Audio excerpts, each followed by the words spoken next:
Good morning, good afternoon, or good evening. It depends on what part of the country you're in. I'm actually in Central Florida and it's actually afternoon here. And might I add, a beautiful afternoon. We've been getting a lot of rain lately, but we haven't had any in the past couple of days. So it's a beautiful, beautiful day. Hope you're having a fabulous Friday. I just wanted to come on quickly to share some thoughts about something that I was watching last night on YouTube, and it really has been rolling around in my spirit all day. And it's on the subject of mental health and the Black church.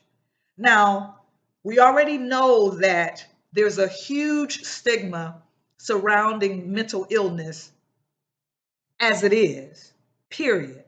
However, I believe that the stigma is even bigger when we talk about mental health and the church.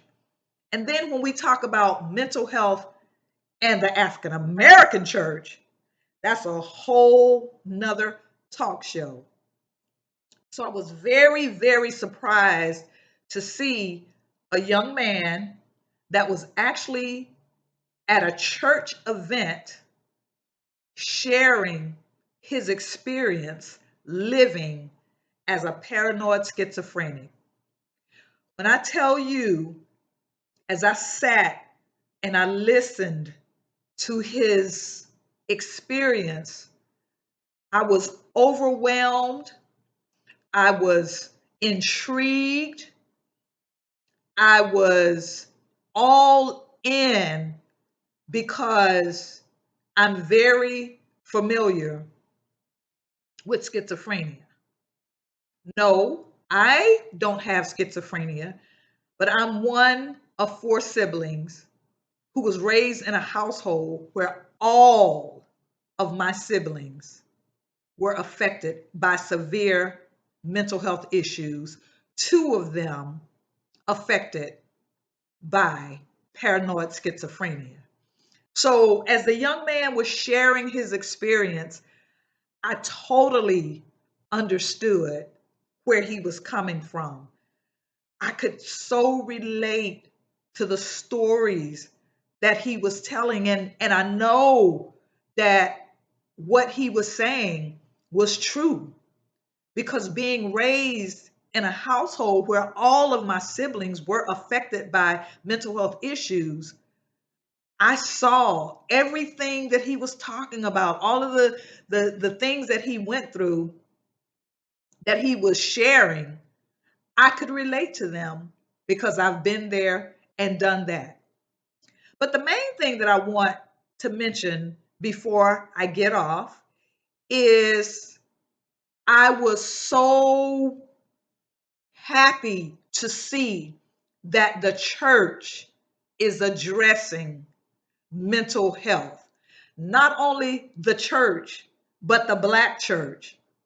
And not only the Black church, but this is a Pentecostal organization. As a matter of fact, it's the largest Pentecostal organization in the US.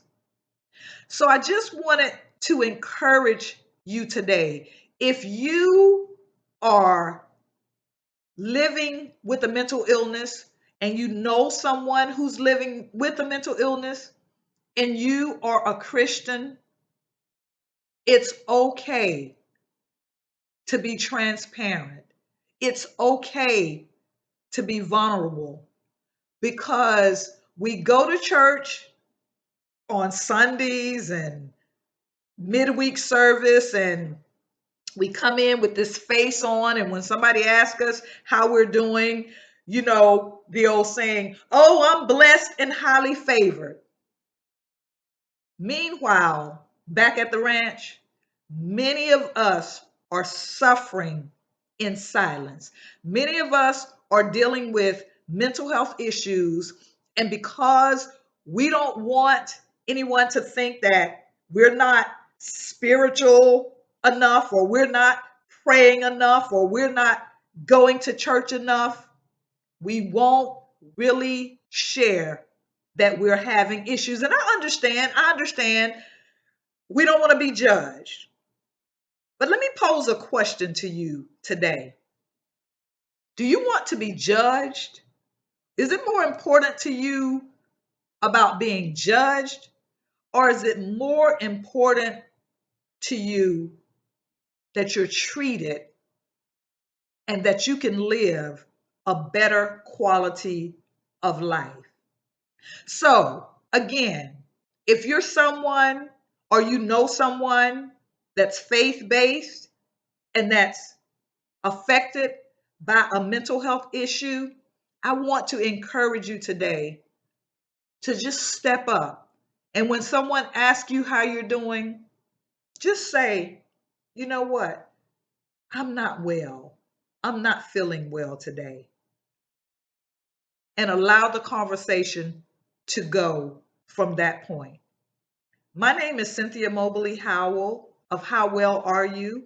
I am a minister, a best-selling author, a transformational coach, and yes, a mental health advocate. And I want you to know that you are not alone. And my mantra is I'm not keeping quiet anymore. Let's keep the conversation going. Have a blessed rest of your day and a great weekend.